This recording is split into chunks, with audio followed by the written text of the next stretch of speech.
Voorheen in Grensoorlog. I hear his voice, when I think of those battles. When I think about that offensive, I hear his voice.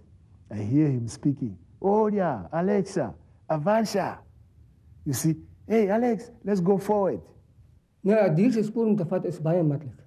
Maar mensen zoals ons, zijn spoor te vat, is baie moeilijk. Je loopt krijg waar hij net op gras loopt. Dan moet je hem op dat gras moet je zijn spoor vatten.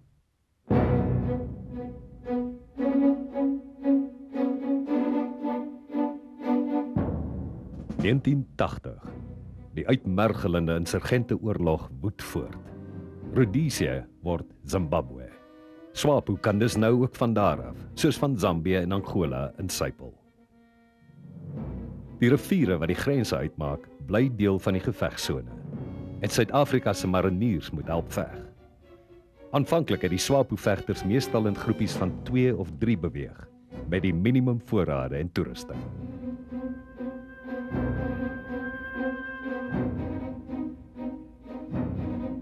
The SWAPO war was protracted. It was a difficult war. We have seen difficult times, difficult nights, difficult days. Personally, I never thought they were very well-trained soldiers. But they just go out there, they're almost like the Japanese kamikazes. They go out there to fight and they don't really care if they die. Albei kante spioneer, maar SWAPO het 'n voorsprong. And when we want to get into their camp, we will pretend as if we are people looking for our cattle lost. And sometimes they could even say, hey, kafir, fat by broadman, and eat. They are feeding a gorilla. Die Suid-Afrikaners het gevoel die insuipelaars het ook ander taktiese voordele. Eerstens, die verrassingselement is nie jou kant nie, inteendeel die verrassing is aan hulle kant. Hulle besluit die terrein, hulle besluit die plek waar hierdie konfrontasie gaan plaasvind. Hulle besluit hoe hulle dit gaan doen en met watter wapens. So jy het niks in jou kant nie. Dienspligtiges op patrollie langs die grens was die basis van die teeninsurgensiestryd. Die ander element van die SAW se strategie was hakkejag-operasies. Eenhede soos Koevoet en 101 bataljon het daagliks spore gevind en die insuipelaars dikwels tot in Angola gevolg. 3-2 bataljon het die grootste deel van hulle tyd noord van die grens deurgebring, waar ook hulle spore gevolg en insuipelaars uitgewis het. Die hulp van die lugmag is telkens ingeroep. Elkeen van hierdie eenhede het sy eie benadering gehad.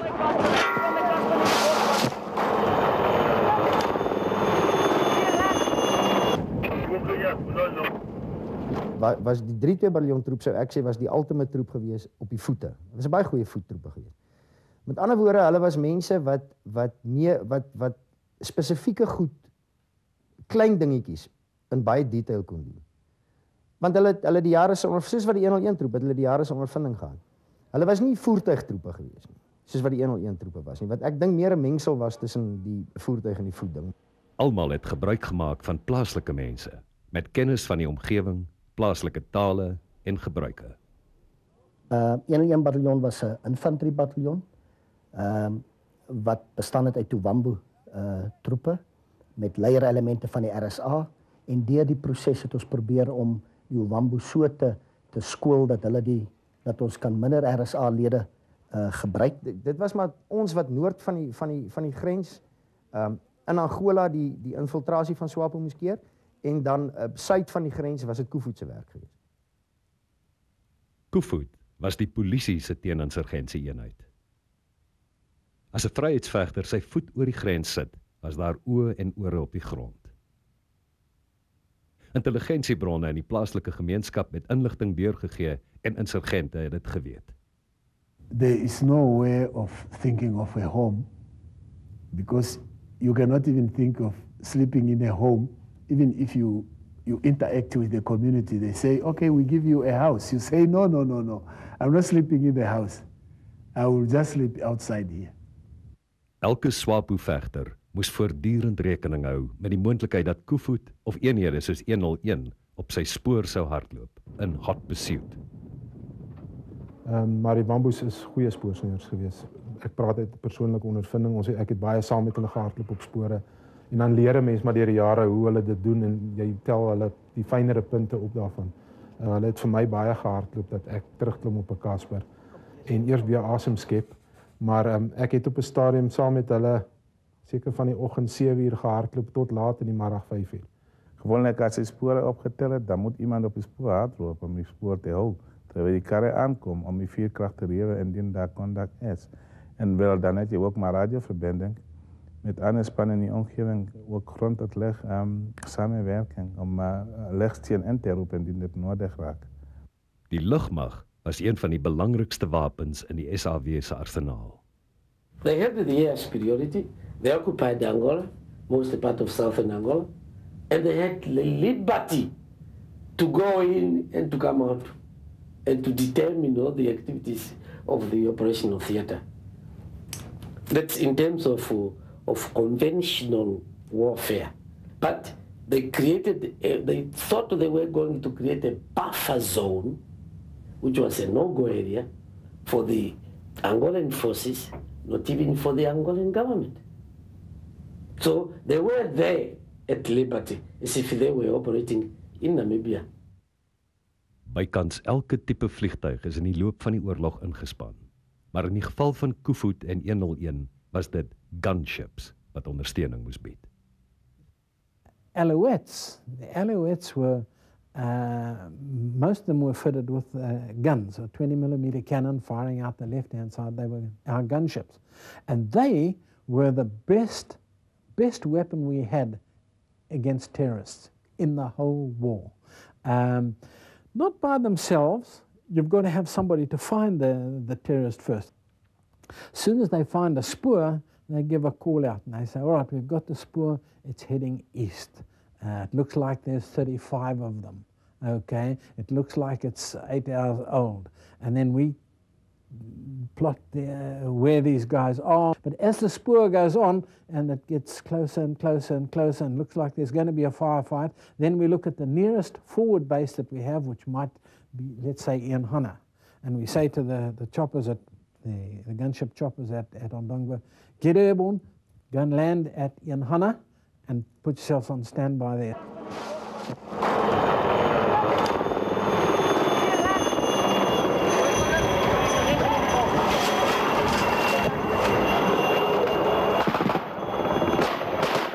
Jy sien manne met elke kontak maar sterf. Dis 'n ding wat jy mee saamlewe al jou lewe of baie swaar gewond. Was eendag toe ons op die spore gehardloop het. Ons het voorgehardloop op die spore. Die Caspers volg natuurlik op in 'n linie. En ek het gou teruggehardloop net om 'n sluk water uit my seilsak te neem.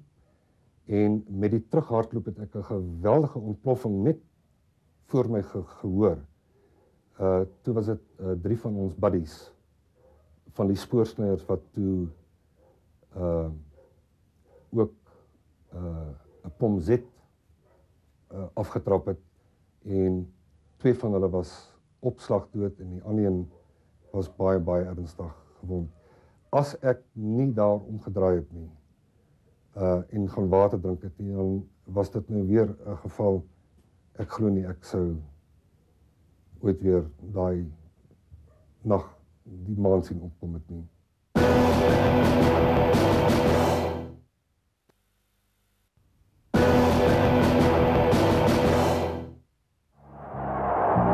The wind of change is blowing through this continent.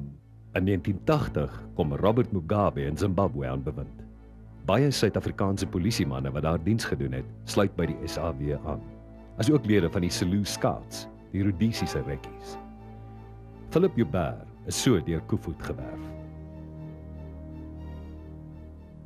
Voordat ons ontplooi word na die basisse toe, het van die Koevoetlede na ons toe gekom. Op daai tydstip was die spanne baie uitgeskiet gewees. En nou ja, so het ek dan op Koevoet beland, ook as gevolg van my agtergrond en ondervinding wat ek in Rhodesia gehad het. So ek was wel bekend met kontakte. Baie van die oud Rhodesiërs sluit ook aan by 'n minder bekende teeninsurgensie-eenheid. Die padvinders, wat net vir 'n kort rukkie in die 80's gefunksioneer het.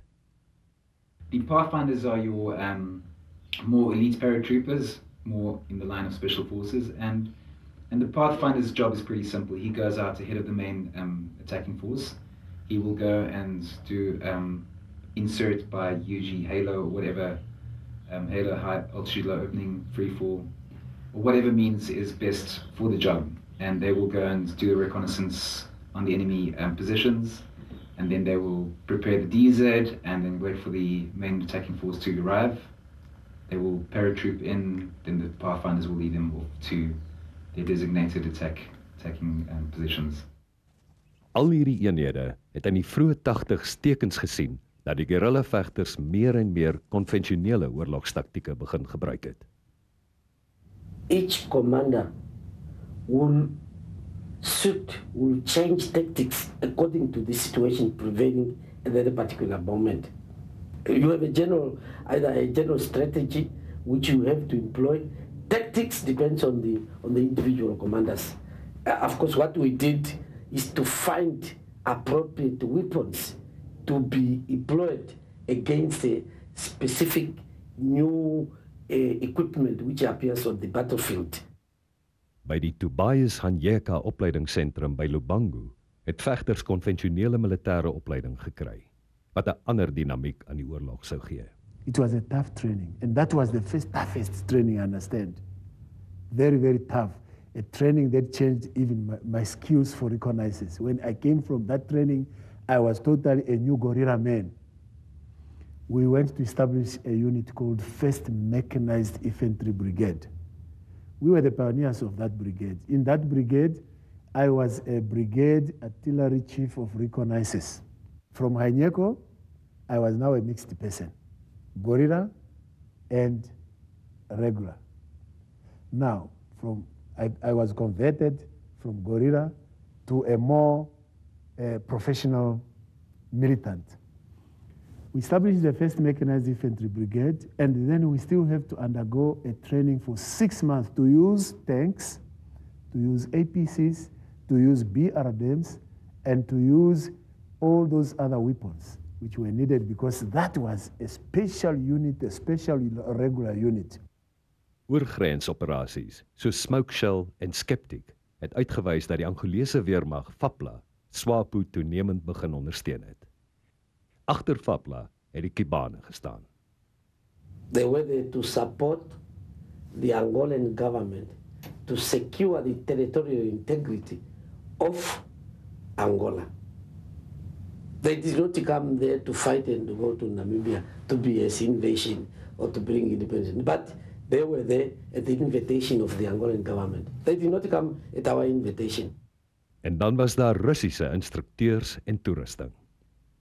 In the academy itself, Tobias Hanyeko Training Center, the Russians were the instructors there. As a rule, they were not supposed to be involved in fighting. Their role was to suggest something, to advise something, to help to keep the hardware in the proper condition, and to instruct different way, you see, from infantry to, say, Air Force. But in reality, for example, if you are advisor with the brigade, so a number this or that, and if brigade goes into offensive, you are not supposed to stay somewhere in the rear. Maar dit is nie 'n kwessie gewees van daar was 'n Russiese gevaar wat een of ander politikus uitgedink het nie. Dit was 'n feit. Ons het daagliks daarmee geleef. Ek meen ons is permanent daar en ons het dit gesien. Hierdie ouens is toegerus deur mense en die mense wat hulle toegerus het was die Russe gewees. So you know that there were Russian or Soviet made aircraft supplied, hardware in the sense of tanks, rocket launchers, APCs. Suid-Afrika se bondgenoot Jonas Savimbi het ook die impak gevoel van die kombinasie van FAPLA, SWAPO en die Kibane met Sowjet wapentuig. UNITA wou die hele Suidoos-Angola beset, maar FAPLA het klein dorpies ingeneem sover hulle kon. Savimbi vra dus 3-2 bataljon se hulp met die vernietiging van 'n FAPLA-basis 75 km noord van die grens. 3-2 besluit om te voet in te gaan en loop hulle vas in hierdie nuwe, sterker vyand. A guerra mais difícil que eu lutei, a guerra do Savate, porque aquela guerra para confirmar foi muito confusão. Havia muitos inimigos aí que não há meio para contar. Volgens UNITA was daar slegs 300 FAPLA-soldate by Savate. In werklikheid was daar meer as 1000. Het was 3-1. Was hulle meer as ons. En ons met die rekkie-groep, ons het ingestap en ons het stopgroepe gevaar, jy weet.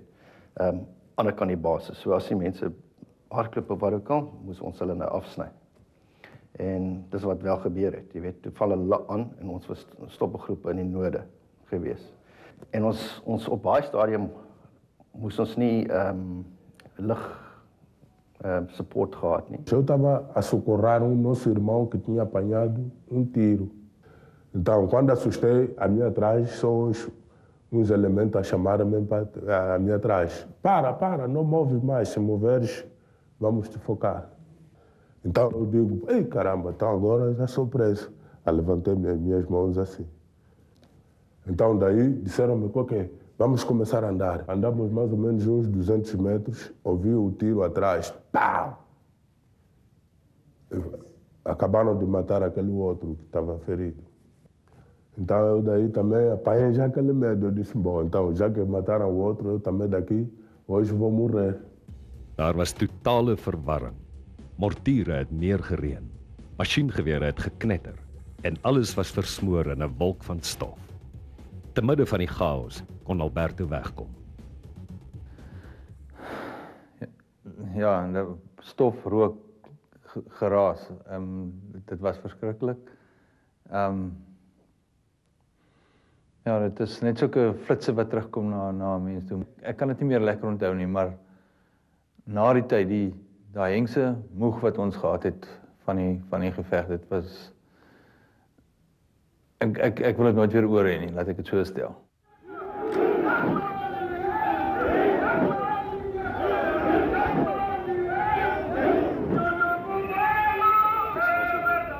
Van die 150 3-2 soldate wat in die oorlog gesterf het, is 15 by Savate dood. Hulle het die doelwit bereik. FAPLA is verjaag, maar hulle het min erkenning gekry. UNITA het altyd krediet gevat vir alles wat ons gedoen het. Ek meen, hulle het skepe gesink in Mosambike, in Mosambikese hawe. Nou, kyk, jy kan nie daar enige UNITA naby die see bring, hy is homself mors doodskrik, jy sien. Hulle het die raffinade opgeblaas met operasie Kerslig, hulle het opgeblaas daar, so jy sien. Hulle het die dinges oor die tanks opgeblaas in Lobito. Hulle het krediet gevat vir alles. En dit is 'n groot probleem, want dit steek my dwars in die krop, en ek het menige keer gesê, ons mense doen die werk, en dan word krediet vir hulle gegee. Nou, ons kan toch opereren onder hulle, nie onder hulle vaandel nie, maar onder hulle dekking. En sien, ons wil nie toegee dat ons besig is met sulke dinge en sovoorts nie. Hulle is eintlik regte waar useless.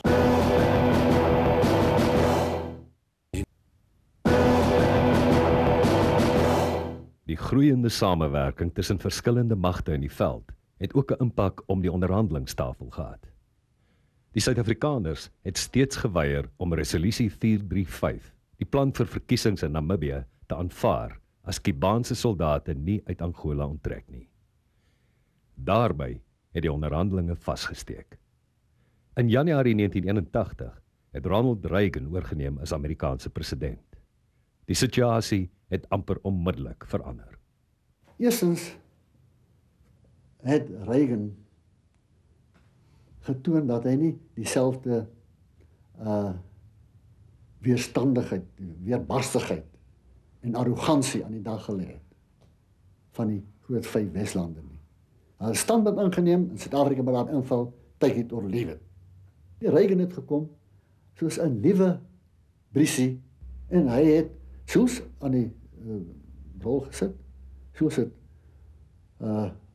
sy adjunk Chester Carter gebruik en hulle het gewerk op wat is die probleme wat uitgestryk word en dit uitgestryk. Troepe van die VN, toe bekend as die VVO, was ook problematies. En ons rede was dat die VVO het toe al jare gelede besluit dat SWAPO is the sole and authentic representative of the people of Namibia. En toe Dirk Matschler en al die interne partye van ons gesê, ook van Swartkant in Suidwes, that if they land here with their blue berets, then the whole nation will think they have taken over the UN. And it is the UN who said SWAPO is the sole and authentic representative. And it would be extremely difficult then to have a fair and free election. Chester Crocker was verantwoordelik vir Afrika in die Reagan-administrasie. Had all we done is to insist on immediate implementation of UN Resolution 435 without saying or doing anything about the Angolan-Cuban problem, we would not have been taken seriously in Pretoria and we would have not have gotten anywhere, in my judgment. In Junie 1981 het Crocker Suid-Afrika saam met regter Clark besoek. Pik Botha het die regering se saak gestel. Toe kom Clark met die uiters verrassende, soos 'n weerligstraal van vreugde, en sê, but what will be your position if we can get rid of the Cubans? En toe sê ek, totally new ballgame. Totally new. Die Amerikaners het genoem linkage, die oorkoppeling. Linkage het ons gered, want ons sou nie sanksies kry op veiligheidsraads optrede nie, want die Amerikaners het linkage ingevoer. There must be linkage between Cuban troop withdrawal and implementation of 435. Die Angolese regering moes ook oorreed word. Perhaps 82, 83, they would say, well, okay, there is some sort of a relationship here. Once all the South Africans have left Namibia, and Namibia is completely independent, and all the South African troops have gone 1,000 miles to the south, then maybe we won't need the Cubans anymore, and they can start to leave because they will have completed their assignment. South Africans' view of linkage was, well, you know, perhaps once all 25 or all 30,000 Cuban forces have departed and the Soviets aren't there anymore, and we've seen how things are inside Angola for a year or two, maybe then we could have another look at putting into operation UN Resolution 435. Uiteindelik sou jy soos twee watertanks wat langs mekaar staan. Natuurlik die Kubaanse watertanktroepe is 12 keer of meer as ons, maar maak nie saak nie. Die tanks se water moet so getap word dat hulle uiteindelik min of meer op dieselfde stadium leeg is. Terwyl onderhandelinge voortgaan, verhoog die intensiteit van die gevegte weer eens.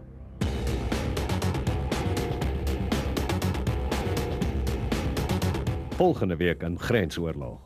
Operasie Protea, 'n volskaalse konvensionele aanval deur die SAW op die gekombineerde magte in Angola.